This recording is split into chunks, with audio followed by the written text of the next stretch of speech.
আসসালামু আলাইকুম বন্ধুরা।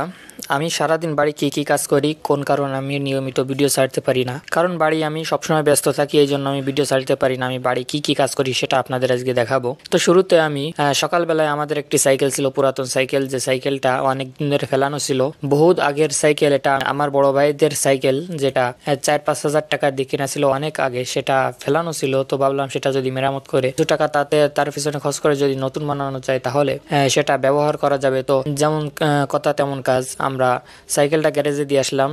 কিন্তু গ্যারেজওয়ালা সে কিন্তু খুব ভালোভাবে সাইকেলটা ঠিক করার জন্য চেষ্টা করতেছে, কারণ এই সাইকেলের পিছনে, যাই হোক, সাইকেলটা ভালোভাবে চলতো এবং ভালো সুন্দর রানিং সাইকেল ছিল, এই জন্য সাইকেলটা ঠিক করা লাগছে। তাছাড়া আমি সেখান থেকে আসার পরে আমাদের একটি যে কোয়েল পাখির খেসা আছে, আমি যেটা দিয়ে আমি বাজারে কোয়েল পাখি নিয়ে যাই দোকানে, তো সেই খেসাটা অনেক পুরাতন হয়ে গেছে, সেই খেসাটাও রং করে ফেলালাম।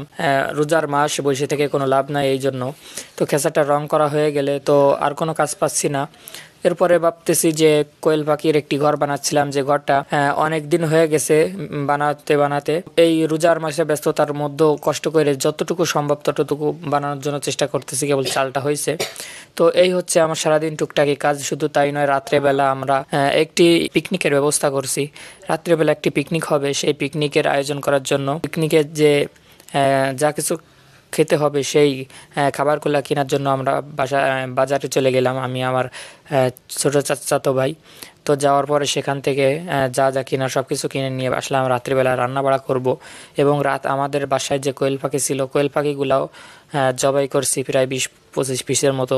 রাত্রে বড়োভাবে ফ্যামিলি ভিত্তিক একটি পিকনিকের আয়োজন করা হয়েছে। তো যাই হোক, এইভাবে আমাদের সারাদিনটা কেটে গেল। এই হচ্ছে আমাদের সারাদিনের কাজ কাম। তো ভালো থাকবেন, সুস্থ থাকবেন, দেখাবো অন্য কোনো ভিডিওতে। আসসালামু আলাইকুম ওয়া রাহমাতুল্লাহ।